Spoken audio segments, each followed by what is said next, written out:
Well, Chimay, greetings in my language. I am half Chugach Alutiiq from Port Graham, Alaska on my mother's side, and half Seminole from Florida on my father's side. How did that happen? Yeah. And my joke on stage is usually, white man give us car. Although the US Navy had everything to do with that. So welcome. I'm going to start off with a song. This is a song you'll all recognize. On the Native American flute, it is Amazing Grace. Enjoy.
Thank you in my language. So welcome everyone. I started out my music career, if you will, at the age of about 4 or 5. I was picking out tunes on the piano, and not to date myself, I was picking out Petulia Clark's Downtown. I think I was 5.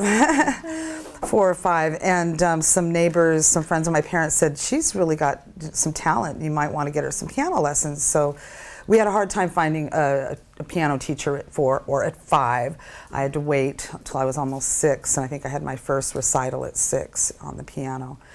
And then we moved to my father. I was adopted and raised by educators, 2 non-native educators. So I come from a very, very unique perspective in that I was not raised with my culture, but my parents' interest and love in the arts certainly was important in our household as them being educators.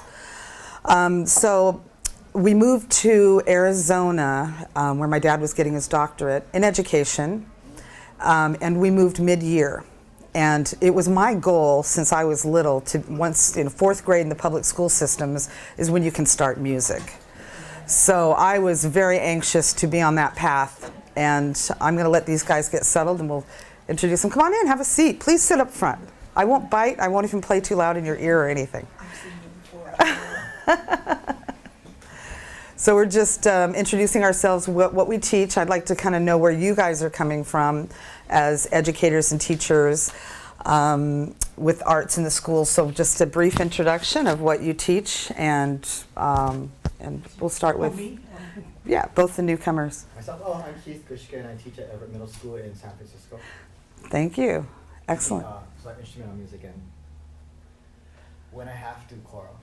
Okay. Hi, I'm Loretta Murray, and I work at the Sacramento County Office of Education, and I am the arts lead for court and community school students. So I do everything to support them and get their programs up and running, if Maureen says I can. All right. Well, yeah, I'd really be interested in picking your brains a little bit about, how you feel about the arts in the schools these days. When I was coming up, it was a little bit different. As I was mentioning, in 4th grade is when you could join the band or the choir. I didn't care what instrument I played, I just had to be part of the band. And we moved mid-year, and so the only instrument that was left was the classical flute. And my mother had said, well, do you really want to play this instrument? You can't see what you're doing, it's off to the side, it looks like a complicated instrument. Are you sure you want to play that instrument? And if the tuba was the only thing left, I would have played the tuba because I just wanted to be in the band. And I knew that, for me, music was really important. And whether it was from that early education or my parents' influence in loving classical music, we didn't watch much television. Having been raised by educators, I think I had an advantage in that we didn't, television was not a big focus. I think we finally got a television when Kennedy was shot. And that was because we were a good Catholic family and this was a travesty. So it certainly was. But my interest started very, very early. And so in their attempt to get me up to speed, they got me private lessons from a master's student at the university. We lived near the University of Tucson because that's where my dad was getting his doctorate. And so I started private flute lessons. And then I was able to kind of catch up with the band members, the other 4th graders that were also learning how to play instruments. So it was my adventure, the beginning of my adventure. And now that I look back and I play the Native American flute, I kind of feel like it was a little serendipitous. It was very much a feeling of destiny, because why was that the only instrument left? And then I come to play this instrument. So I'll get into that in a minute. But I, as a musician, let's see, we moved through to the flute. I started in high school, I continued that. So all my education, I have a formal, I'm professional, or classically trained, but all my education has been with master's students at the university level. So when my father got on with Sac State, he would teach an evening class in the education department, and I would walk over to the music department and take a private flute lesson, classical flute, from a master's student. And so I would go to the recitals. And then in high school, of course, you have to try out to be in the marching band, and I tried out with my classical flute, got in, and all 4 years in high school were with the marching band. But I had planned to be an art major, and that's what I majored in college at American River College. I really thought that art was going to be, I wanted to be an art therapist. And I was going to go to Fresno State because at that time the occupational therapy program there was really, really good. And I thought, I'm going to be an art therapist and help heal the planet with my art. There was always that feeling of wanting to do good for mankind or do good for the planet. So that was always, put into me, and I thank my parents for that, is service work, if you will, with the arts. I've been very frustrated as a mother of 4 and raising, this is my oldest son back there, Ben, who's my manager interim, in the lack of arts in the schools as my own children were coming up. And so I was a docent. I was an art docent for my children for some of their classes. I did what I could because I saw there was such a need. And I was always told by my parents that the arts, the arts are so necessary because we can give our children all the book learning with the things that will get them by, get them jobs. But music and the art is what feeds our souls. And if we forget about the arts, we're in big trouble. And I know all of you know that. And I am 100% positive you've all been very frustrated at the lack thereof of some of the arts in the schools and how it's been taken away, and what we can do to make that better as parents, as community members.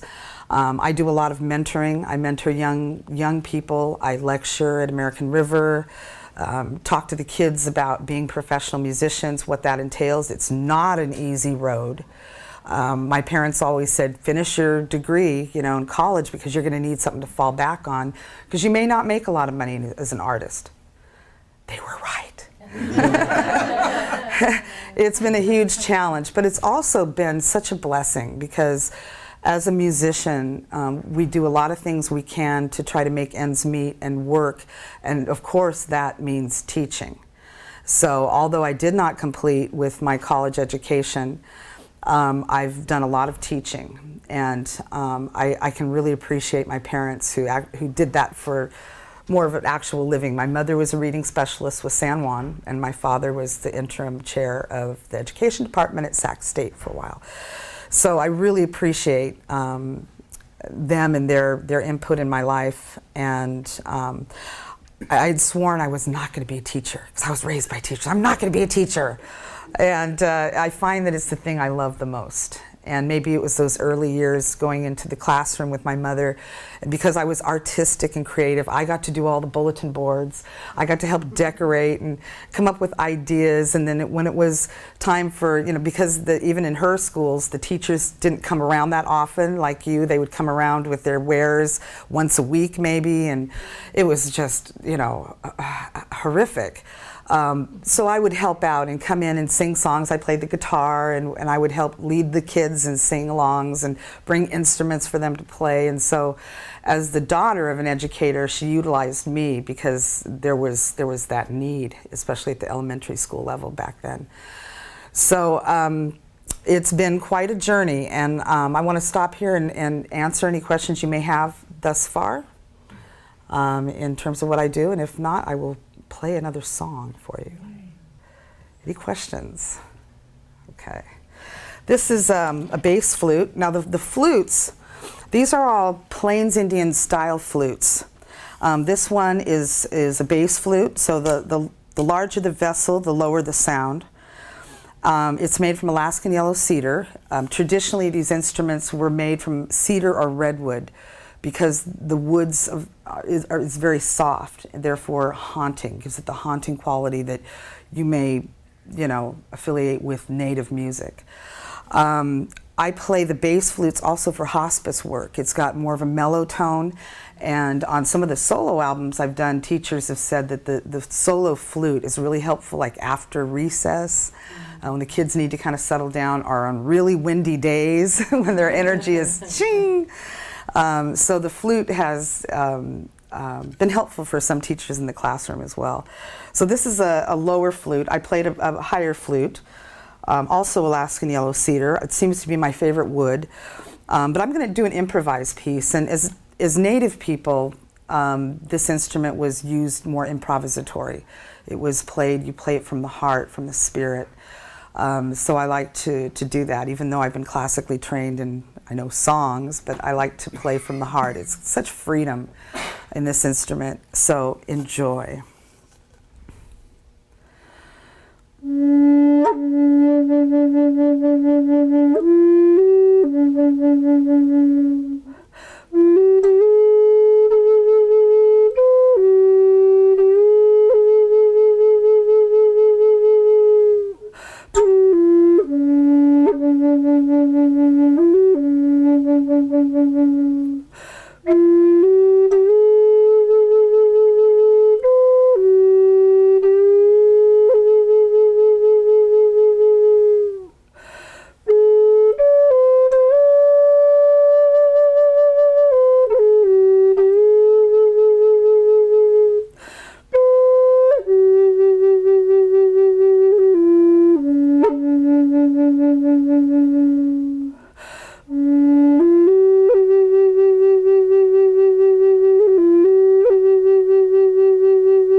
Thank you.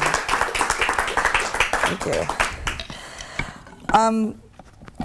How are all of you, I mean, I know there's so much budget issues and money. Are you able to, as a community in your community, bring artists into the schools? Have there been funding for that, or have you noticed you've had to be very creative with in terms of money? Because I know I get asked to do assemblies a lot, and in the last probably 15 years I've done very few because there's just not funding. So what do you do as educators to bring arts in the schools and find ways to implement that into the curriculum when there's, unless you're creative yourself? I know my mom would always say, I wish I were more creative. I wish I were more musical or more artistic, because then I could bring more into the classroom. But already as it was, she was so taxed. I mean, a lot of her income went back into the classroom. I mean, that's not unfamiliar to all of you. How much you put in from your pocket into your kids in the classroom. So how is it you can bring culture and art into the schools and give the kids new experiences?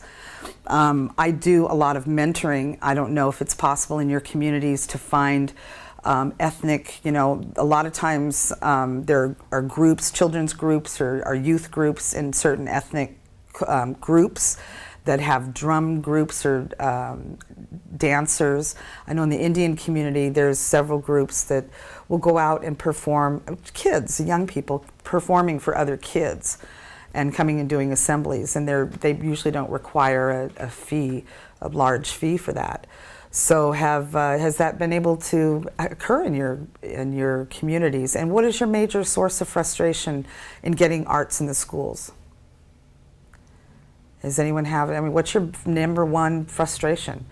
Are you feeling satisfied with the arts education that is happening in the school? And if not, what can we do? I mean, as an artist, I'm always racking my brain. As a mother of students, what can I do besides lecture at much lower fee, go in and talk to young people about the arts? It can be frustrating, but what are you able to do in your own communities that are positive? Are there programs out there that are willing to come in and work with your students?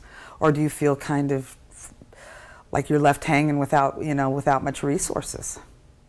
I think for us, in San Francisco, we're very lucky because we have a lot of arts organizations, museums that we can partner with. And so we're very fortunate, even though we still deal with the budget shortfalls and things, we do have a lot of community-based organizations that want to be linked, and part of their mission is to be linked to the district. So we're very fortunate that way. And in other terms, relating to your point about teachers, there are, projects that we've done where we've brought artists to work directly, like side by side with teachers, and then be like partner teachers and go into the classroom, because what we found is that, it's stripped also from the teachers' ed programs and preparing. I mean, the teachers come from schools themselves, K-12, where they haven't had a lot of art background, and then the teachers' ed program doesn't do anything to help that. So what we find is that we really have to help our teachers come outside of that box, and they're very willing, usually, if they have an artist working alongside and they understand, the objectives to what something is what's going to happen, what the lesson is. We've found that teachers are very open, and it helps them open up too, to work with an artist, their own thinking, their own ideas. Are you finding that artists are available to come in and I mean, is it something they offer their time? Well, we have to pay them usually because they're like you, they're working artists. Right. So they have to make a living themselves. So many of them will come to teaching, yes, as like a second job, but it's really a benefit to us and to the students to work in partnership. Yeah, I think as an artist, if because I'm a mother as well and a grandmother, and understand how important the arts are to our youth, that I'm always willing to do things for less than, but then then you run out of your resources pretty quickly. Is, you know, how thin can you do that, and how much can you offer help? I mean, I did a lot of help when my children were in the classroom, and going to that teacher and saying, listen, I'll be an art docent for you guys, and or play music. But it's I worry. I mean, I worry for the lack of importance of arts in the schools. All of you know how important it is, but I find that it's difficult to get other people, whether it's not necessarily administration, it's just the fact that there's just not money. But it can't be one of the things that gets let go of. I really feel strongly about that, and I watched the news, and I know that a lot of arts programs were cut in this area, San Juan, and so it's a source of frustration. And I read in your program here that it's about being creative. So I think that we're all having to be creative in finding resources and finding people to come in and do this, and besides the classroom teacher that might have some art experience, or because you're doing everything, you know, you're doing everything, and how do you get other people in there to help you out? Well, one little baby step is to, at a school, to do a parent survey and just say, this is an arts survey.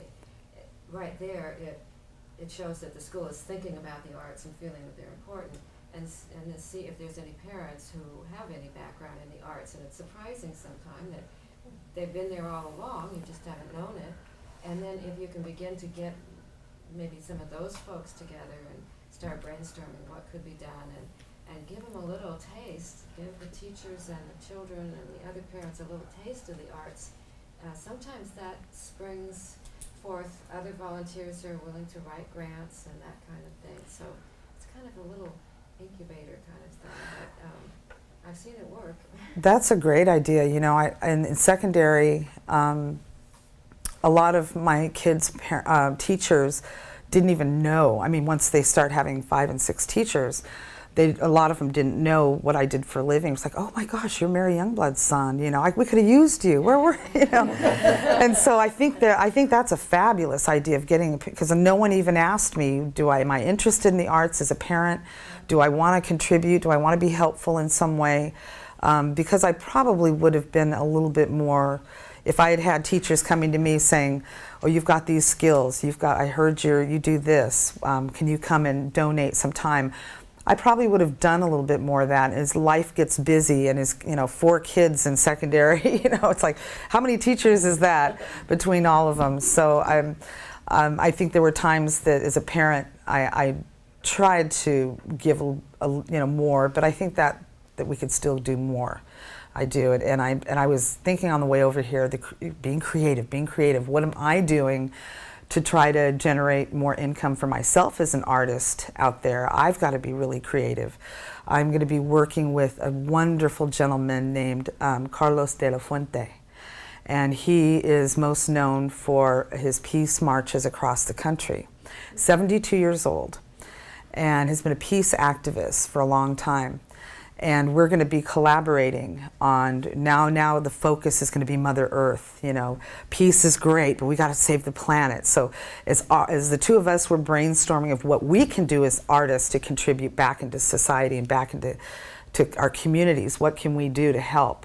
And how can we generate a little bit of income for us, and doing some speaking and talking on the environment. And he's certainly an environmentalist, and maybe do some more, walks, or he's done a paddle for peace from Santa Barbara to Costa Rica, and he, very, very fascinating man. So we're trying to think of ways that we can collaborate as artists, because most artists feel the world. We feel what's going on. We are very sensitive to the things that are happening, and write about it. It's almost like there needs to be a musical revolution like there was in the 60s. So we're going to try to bring some of those people back on board. Pete Seeger's still alive, and Joan Baez and Joni Mitchell. I mean, some of those artists are still really care about the things like peace and the environment. So we're always trying to find creative ways to make it work. And as I was thinking about, what do I say to you? You know, what can I say to offer, you know, that hope and encouragement in a time that as a parent I've seen how the arts have just fallen away, and the importance of them and the importance of it has become less and less, and I don't understand, because I really do think that the arts creates a well-rounded human being. If we implement music and the art into a student, what they could do with that, and how that makes them a better human being, you know, and then we're putting our kids out there into the world that are well-rounded and have a sensitivity, because the arts certainly, you know, promote looking within and being creative. So maybe you could tell me some other creative ways that you've done to bring the arts into your classroom or into your to school, or your administrator into the district. Have you been racking your brains? Has this been something that's, I mean, I'm just really curious, because I really care about this, and I'm really concerned about our young people. For the Native people, what we talk about is the 7th generation. We want to protect our children and prepare our people for 7 generations down the road.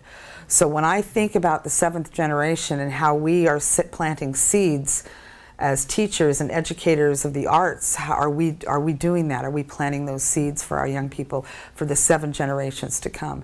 And I think sometimes, at least for me, it feels like I'm sitting on my hands, that I have resources to give, and it's frustrating because there's not enough of us to go around to do that. And with the budgets being cut and so many arts programs being cut, it breaks my heart, and I'm very, very concerned for our youth. Yes.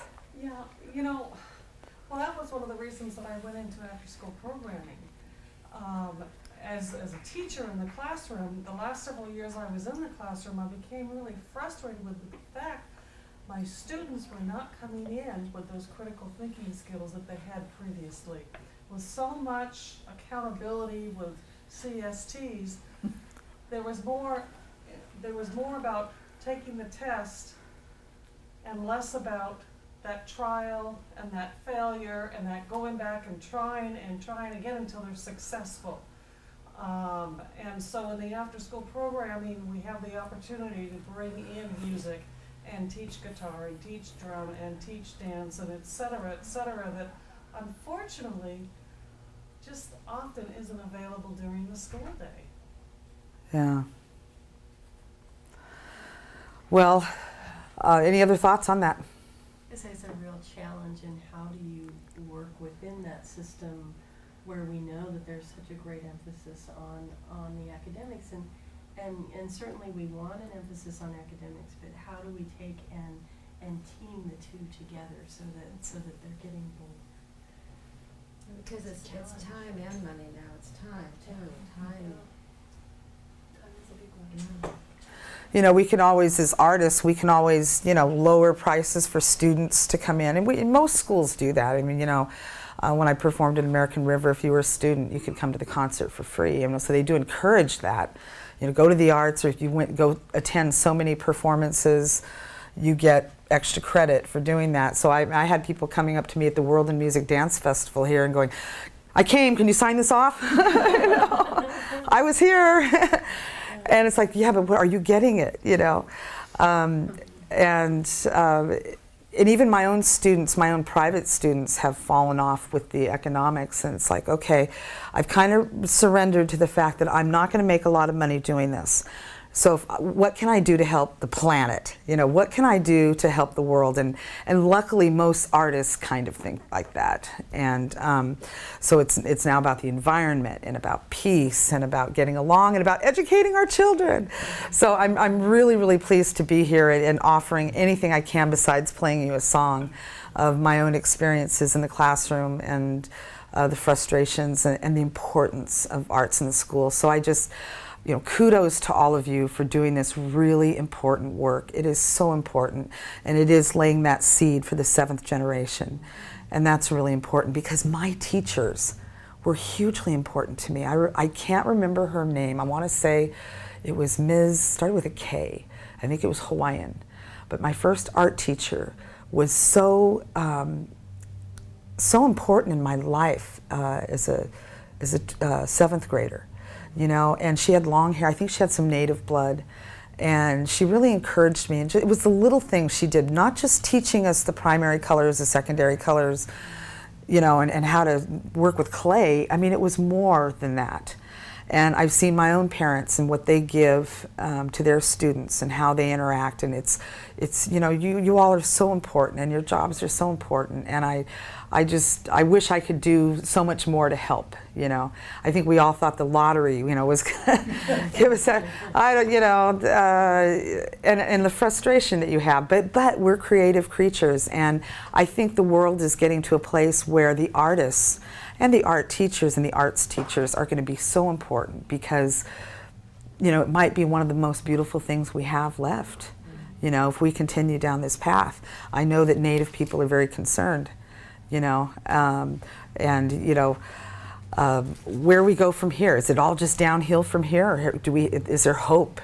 You know, I think the hope comes with the one-on-one. The hope comes with the individual and your students. That's where the hope is, because even though I can't remember her name, her impression on me as a young budding artist was really important.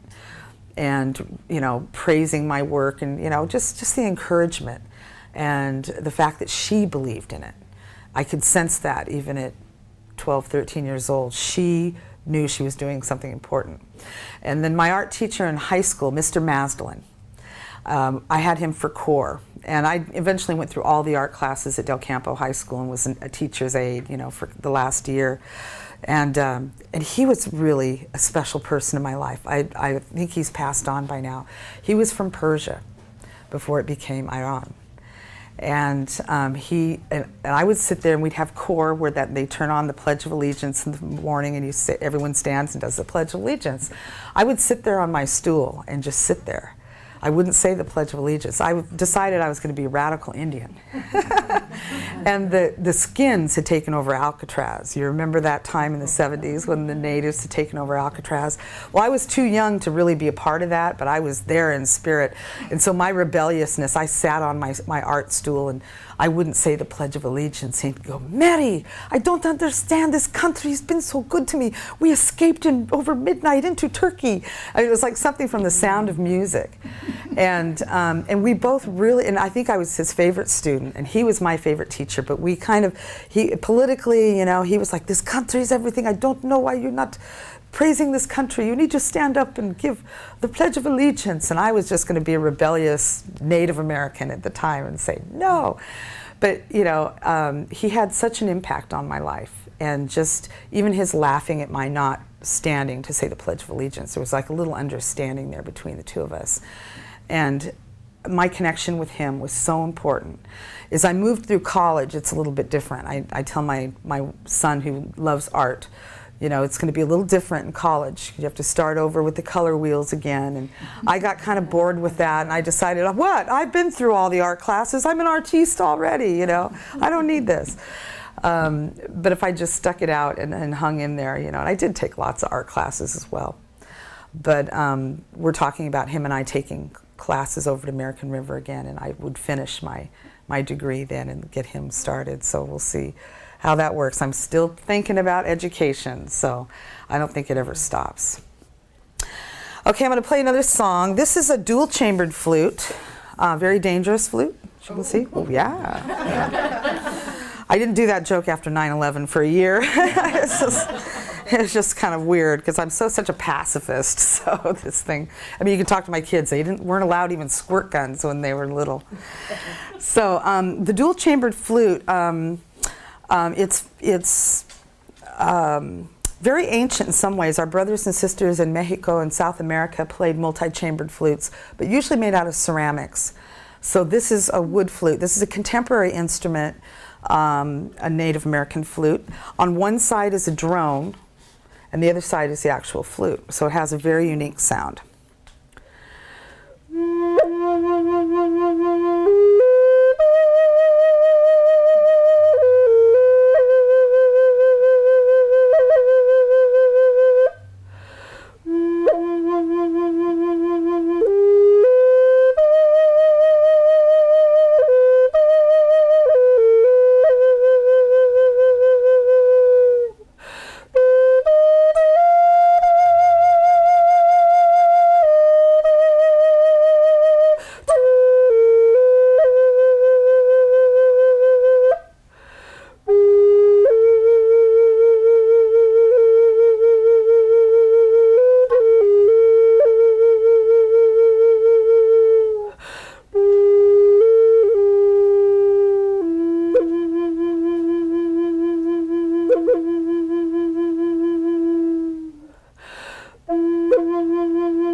Thank you. Yes. I don't have a music background, but, so my question is, that vibration that you get in there, is that from your breath, or is that from the instrument? That's, And the second part, on both of the pieces I've heard now, is there some form you follow, or is it really all improvisation, or structure to the? that's a good question. Let's see, the first part of your question was in regards to the vibrato. And that is from the diaphragm. So I'm using a diaphragmic vibrato, although a lot of traditionalists who play this instrument play a little bit more from the throat. So I can't even do a throat vibrato because I'm trained, with the diaphragm, but it's more of a ha ha ha. And that's kind of going ha ha ha ha ha ha ha. But I'm doing it with a vibrato, so I push the breath out.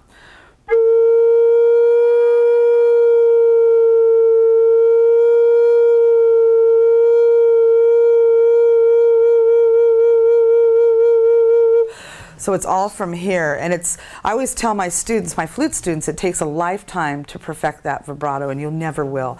If I'm nervous, the vibrato can change. If like for instance, the weather's affecting this flute, and it was like getting a little funky on me, and I kind of had to change how I played it. I had to play a little bit louder, but that is from the breath from the flute and from the diaphragm. So it's like an opera singer would be singing using a vibrato. I can't do it as well as I can on the flute, but I'm pushing out the breath. I use visualization a lot. Maybe that's because I was a visual artist, but I imagine, and this is a little morbid, but an EKG machine and a flat line on the EKG machine. And my goal is to push the breath up above that line and down below it. So I call the note of the flute, when I blow into it, the sweet spot. I'm a tennis player, so I think sweet spot. So I find where it sounds good, that level, that much breath. And then I need to push the air above that note, but also come underneath it.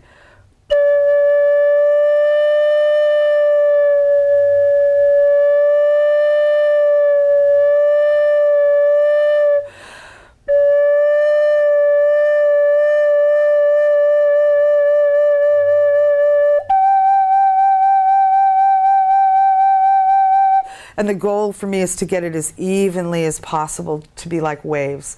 And it's really impossible to do, but it's kind of a goal.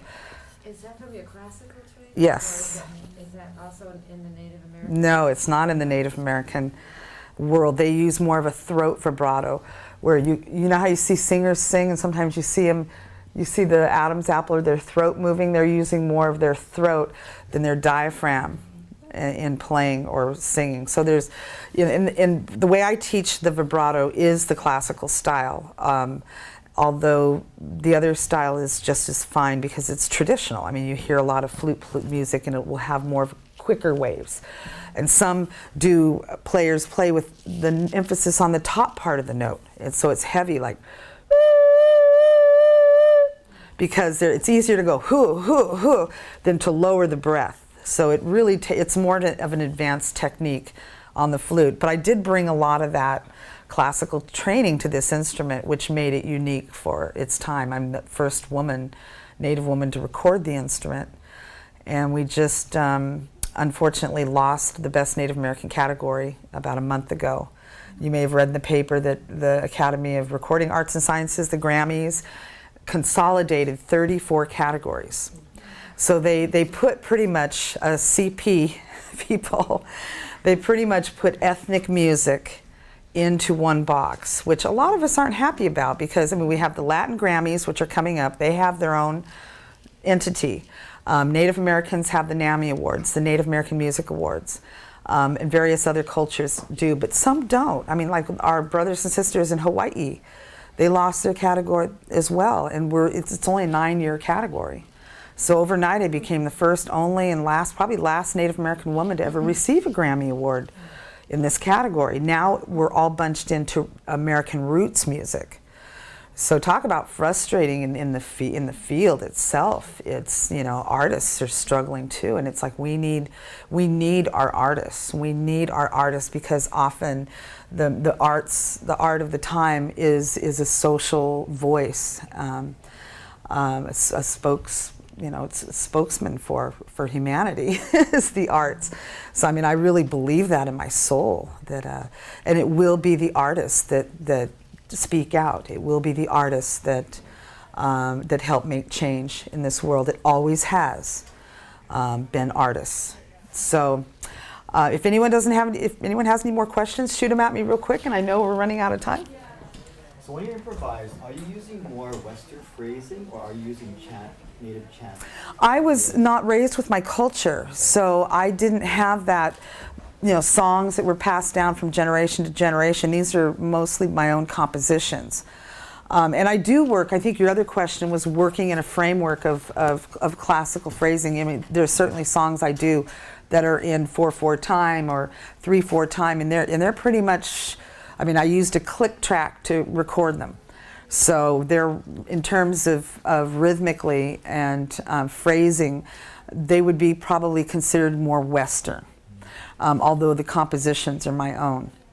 I do follow the standard kind of the classical training that I got as a young musician. So. Do you have teachers or people who inspired you in terms of your flute music? Not anyone. I mean, I'm self-taught. I didn't listen to any native flute music, so I didn't know what it was supposed to sound like. I didn't know that there's its own genre, if you will. And so I started playing and creating my own compositions, and then I started hearing some other flute music, and I thought, wow, okay. So I'm very pleased, because that classical training really did pay off in terms of the musicianship, and the musicality of it. I was very blessed, very blessed. So I thank you all for your work and what you do. You're extremely important, absolutely. And I just think back to my art teachers and my music teachers, and appreciate them so very much. So all the work that you do for our youth, for the 7th generations, I will say Kwayana. Thank you in my language. Thank you.